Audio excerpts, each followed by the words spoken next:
بسم الله الرحمن الرحيم. الحمد لله الذي أنزل على عبده الكتاب ولم يجعل له عوجا قيما لينذر بأسا شديدا من لدنه ويبشر المؤمنين الذين يعملون الصالحات أن لهم أجرا حسنا ماكثين فيه أبدا وينذر الذين قالوا اتخذ الله ولدا ما لهم به من علم ولا لآبائهم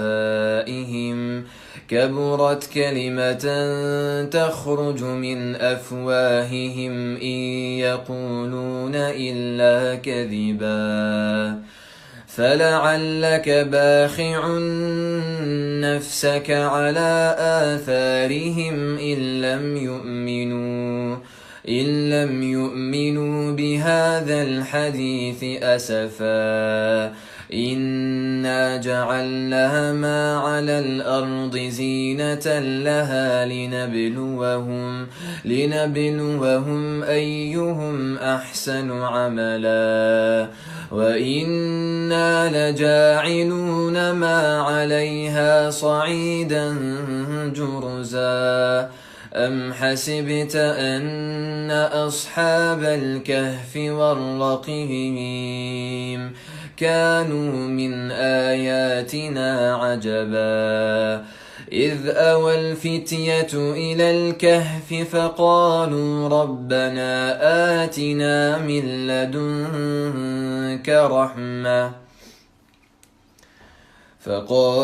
ربنا آتنا من لدنك رحمة وهيئ لنا من أمرنا رشدا فضربنا على آذانهم في الكهف سنين عددا ثم بعثناهم لنعلم أي الحزبين أحصى لما لبثوا أمدا نحن نقص عليك نبأهم بالحق إنهم فتية آمنوا بربهم وزدناهم هدى وربطنا على قلوبهم إذ قاموا فقالوا ربنا رب السماوات والأرض لن ندعو من دونه إلها لقد قلنا إذا شططا هؤلاء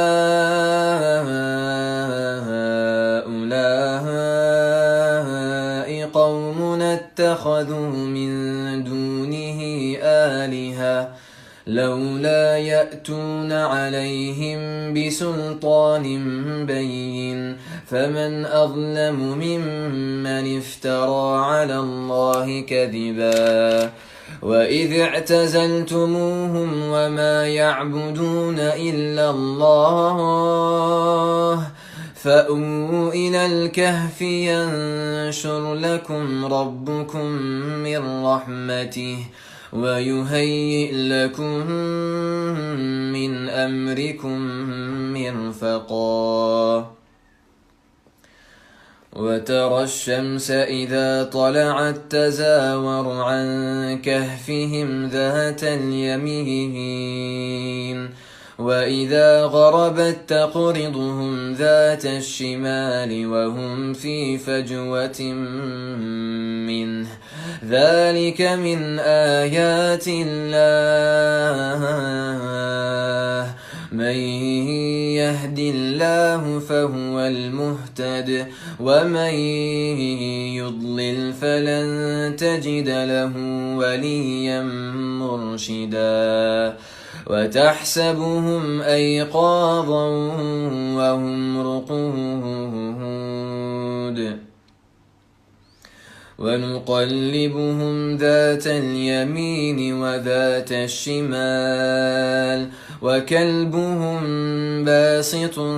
ذراعيه بالوصيد لو اطلعت عليهم لوليت منهم فرارا ولملئت منهم رعبا وكذلك بعثناهم ليتساءلوا بينهم قال قائل منهم كم لبثتم قالوا لبثنا يوما أو بعض يوم قالوا ربكم أعلم بما لبثتم فابعثوا أحدكم بورقكم هذه إلى المدينة فلينظر أيها أزكى طعاما فليأتكم برزق منه وليتلطف ولا يشعرن بكم أحدا إنهم إن يظهروا عليكم يرجموكم أو يعيدوكم في ملتهم ولن تفلحوا إذا أبدا وكذلك أعثرنا عليهم ليعلموا أن وعد الله حق وأن الساعة لا ريب فيها إذ يتنازعون بينهم أمرهم فقالوا ابنوا عليهم بنيانا ربهم أعلم بهم قال الذين غلبوا على أمرهم لنتخذن عليهم مسجدا سيقولون ثلاثة رابعهم كلبهم ويقولون خمسة سادسهم كلبهم رجما بالغيب ويقولون سبعة وثامنهم كلبهم قل ربي أعلم بعدتهم ما يعلمهم إلا قليل فلا تمار فيهم إلا مراء ظاهرا ولا تستفت فيهم منهم أحدا ولا تقولن لشيء إني فاعل ذلك غدا إلا أن يشاء الله واذكر ربك إذا نسيت وقل عسى أن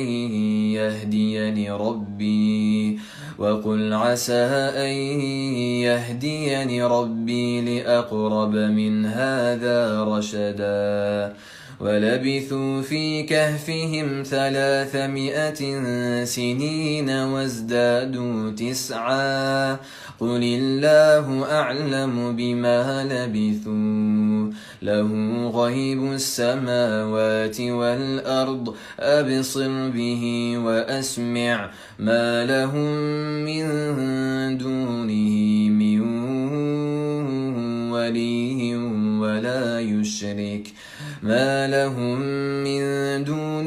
من ولي ولا يشرك في حكمه أحدا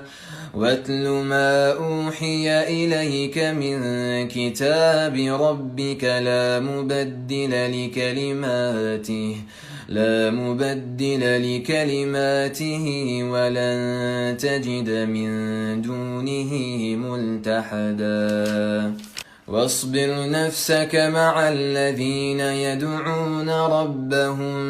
بالغداة والعشي يريدون وجهه ولا تعد عيناك عنهم تريد زينة الحياة الدنيا ولا تطع من أغفلنا قلبه عن ذكرنا واتبع هواه وكان أمره فرطا وقل الحق من ربكم فمن شاء فليؤمن ومن شاء فليكفر إنا أعتدنا للظالمين نارا أحاط بهم سرادقها وإن يستغيثوا يغاثوا بماء كالمهل يشوي الوجوه بئس الشراب وساءت مرتفقا إن الذين آمنوا وعملوا الصالحات إنا لا نضيع أجر من أحسن عملا أولئك لهم جنات عدن تجري من تحتهم الأنهار يحلون فيها من أساور من ذهب ويلبسون ثيابا خضرا من سندس واستبرق متكئين فيها على الأرائك نعم الثواب وحسنت مرتفقا واضرب لهم مثل الرجلين جعلنا لأحدهما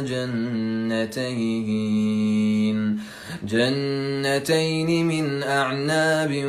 وحففناهما بنخل وجعلنا بينهما زرعا كلتا الجنتين آتت أكلها ولم تظلم منه شيئا وفجرنا خلالهما نهرا وكان له ثمر فقال لصاحبه وهو يحاوره أنا أكثر منك مالا وأعز نفرا ودخل جنته وهو ظالم لنفسه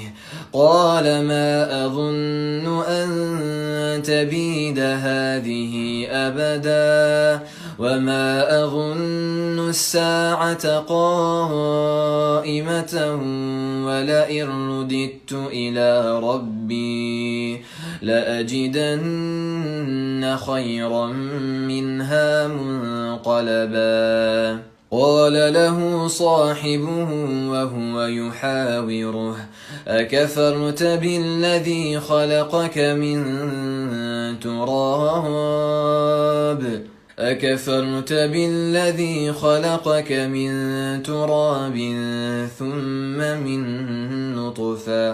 ثم من نطفة ثم سواك رجلا لكن هو الله ربي ولا أشرك بربي أحدا ولولا إذ دخلت جنتك قلت ما شاء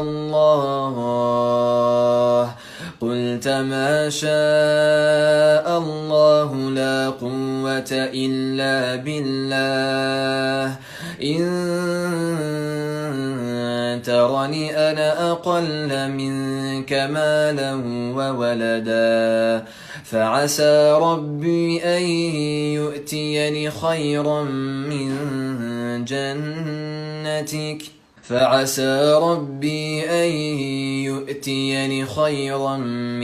جنتك ويرسل عليها حسبانا من السماء فتصبح صعيدا زلقا أو يصبح ماؤها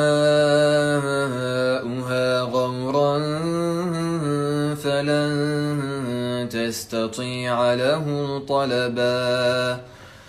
وأحيط بثمره فأصبح يقلب كفيه على ما أنفق فيها وهي خاوية على عروشها ويقول يا ليتني لم أشرك بربي أحدا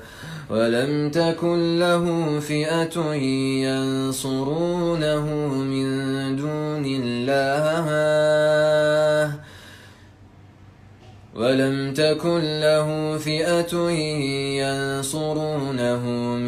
دون الله وما كان منتصرا هنالك الولاية لله الحق هو خير ثوابا وخير عقبا واضرب لهم مثل الحياة الدنيا كماء إن أنزلناه من السماء فاختلط به نبات الأرض فأصبح هشيما تذروه الرياح وكان الله على كل شيء مقتدرا المال والبنون زينة الحياة الدنيا والباقيات الصالحات خير عند ربك ثوابا وخير أملا ويوم نسير الجبال وترى الأرض بارزة وحشرناهم فلم نغادر منهم أحدا وعرضوا على ربك صفا لقد جئتمونا كما خلقناكم أول مرة بل زعمتم أن لن نجعل لكم موعدا ووضع الكتاب فترى المجرمين مشفقين مما فيه ويقولون يا ويلتنا ما لهذا الكتاب لا يغادر صغيرة ولا كبيرة إلا أحصاها ووجدوا ما عملوا حاضرا ولا يظلم ربك أحدا وإذ قلنا للملائكة اسجدوا لآدم فسجدوا إلا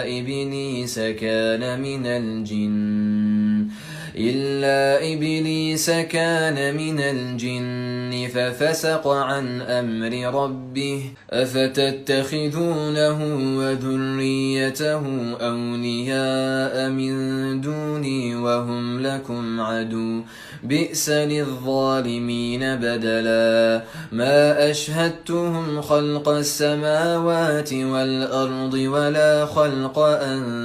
أنفسهم وما كنت متخذ المضلين عضدا ويوم يقول نادوا شركائي الذين زعمتم فدعوهم فلم يستجيبوا لهم وجعلنا بينهم موبقا ورأى المجرمون النار فظنوا أنهم مواقعوها ولم يجدوا عنها مصرفا ولقد صرفنا في هذا القرآن للناس من كل مثل وكان الإنسان أكثر شيء جدلا وما منع الناس أن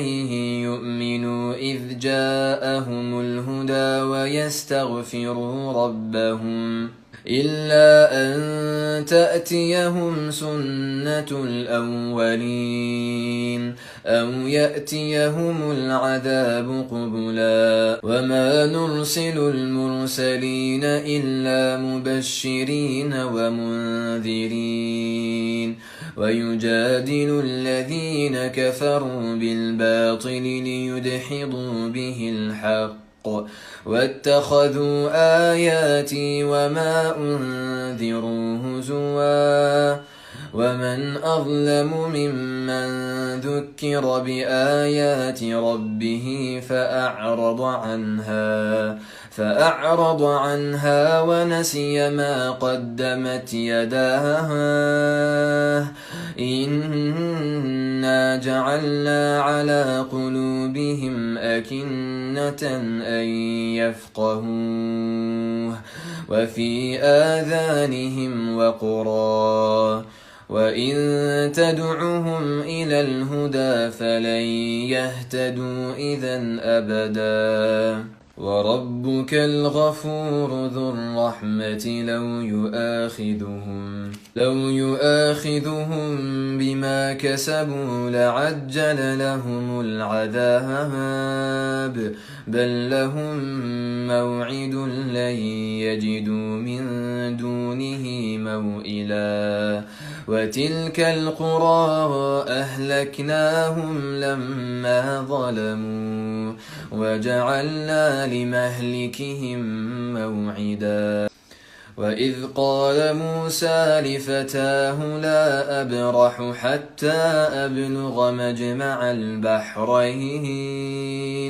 حتى أبلغ مجمع البحرين أو أمضي حقبا فلما بلغا مجمع بينهما نسيا حوتهما فاتخذ سبيله في البحر سربا فلما جاوزا قال لفتاه آتنا غداءنا لقد لقينا من سفرنا هذا نصبا قال أرأيت إذ أوينا إلى الصخرة فإني نسيت الحوت وما أنسانيه إلا الشيطان أن أذكره واتخذ سبيله في البحر عجبا قال ذلك ما كنا نبغي فارتدا على آثارهما قصصا فوجدا عبدا من عبادنا آتيناه رحمة من عندنا وعلمناه من لدنا علما قال له موسى هل أتبعك على أن تعلمني مما علمت رشدا قال إنك لن تستطيع معي صبرا وكيف تصبر على ما لم تحط به خبرا قال ستجدني إن شاء الله صابرا ولا أعصي لك أمرا قال فإن اتبعتني فلا تسألني عن شيء حتى أحدث لك منه ذكرا فانطلقا حتى إذا ركبا في السفينة خرقها قال أخرقتها لتغرق أهلها لقد جئت شيئا إمرا قال ألم أقل إنك لن تستطيع معي صبرا قال لا تؤاخذني بما نسيت ولا ترهقني من أمري عسرا فانطلقا حتى إذا لقيا غلاما فقتله قال أقتلت نفسا زكية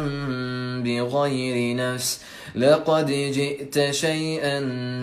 نكرا قال ألم أقل لك إنك لن تستطيع معي صبرا قال إن سألتك عن شيء بعدها فلا تصاحبني قد بلغت من لدني عذرا فانطلقا حتى إذا أتيا أهل قرية استطعما أهلها فأبوا أن يضيفوهما فوجدا فيها جدارا يريد أن ينقض فأقامه قال لو شئت لاتخذت عليه أجرا قال هذا فراق بيني وبينك سأنبئك بتأويل ما لم تستطع عليه صبرا أما السفينة فكانت لمساكين يعملون في البحر فأردت أن أعيبها وكان وراءهم ملك يأخذ كل سفينة غصبا وأما الغلام فكان أبواه مؤمنين فخشينا أن يرهقهما طغيانا وكفرا فأردنا أن يبدلهما ربهما خيرا منه زكاة وأقرب رحما وأما الجدار فكان لغلامين يتيمين في المدينة وكان تحته كنز لهما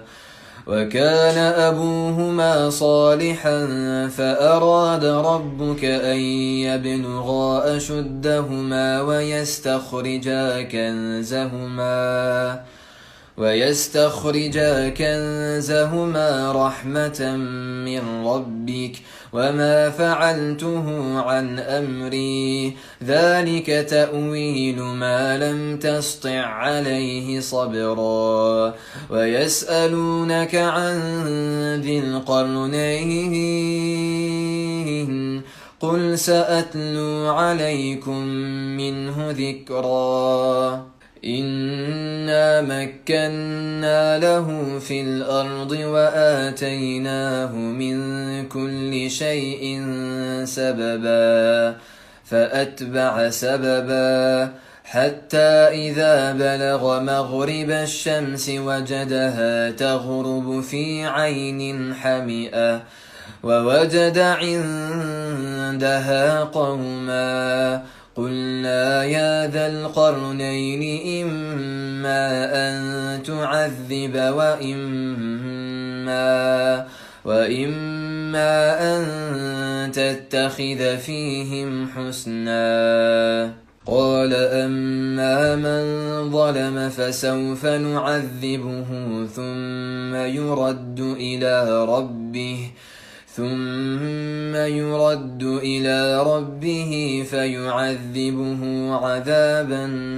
نكرا وأما من آمن وعمل صالحا فله جزاء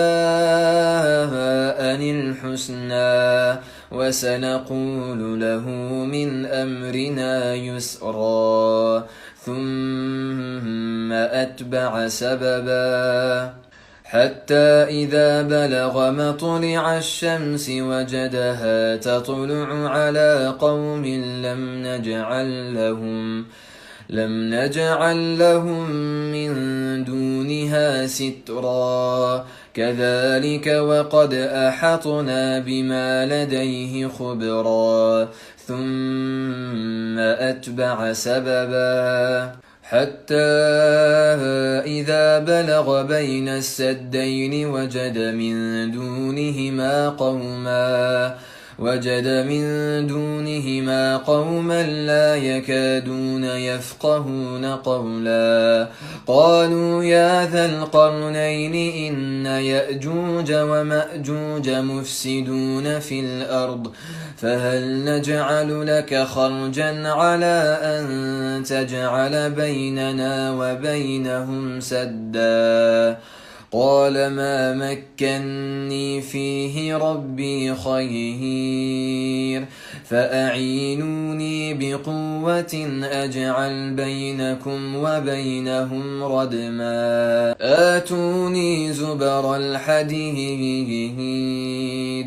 حتى إذا ساوى بين الصدفين قال انفخوا حتى إذا جعله نارا قال آتوني أفرغ عليه قطرا فما استطاعوا أن يظهروه وما استطاعوا له نقبا قال هذا رحمة من ربي فإذا جاء وعد ربي جعله دكا وكان وعد ربي حقا وتركنا بعضهم يومئذ يموج في بعض ونفخ في الصور فجمعناهم جمعا وعرضنا جهنم يومئذ للكافرين عرضا الذين كانت أعينهم في غطاء عن ذكري وكانوا لا يستطيعون سمعا أفحسب الذين كفروا أن يتخذوا عبادي من دوني أولياء إنا أعتدنا جهنم للكافرين نزلا قل هل ننبئكم بالأخسرين أعمالا الذين ضل سعيهم في الحياة الدنيا وهم يحسبون أنهم يحسنون صنعا أولئك الذين كفروا بآيات ربهم ولقائه فحبطت أعمالهم فلا نقيم لهم يوم القيامة وزنا ذلك جزاؤهم جهنم بما كفروا واتخذوا آياتي ورسلي هزوا إن الذين آمنوا وعملوا الصالحات كانت لهم جنات الفردوس نزلا خالدين فيها لا يبغون عنها حولا قل لو كان البحر مدادا لكلمات ربي لنفد البحر قبل أن تنفد كلمات ربي ولو جئنا بمثله مددا قل إنما أنا بشر مثلكم يوحى إلي أنما إلهكم إله واحد فمن كان يرجو لقاء ربه فليعمل عملا صالحا ولا يشرك بعبادة ربه أحدا.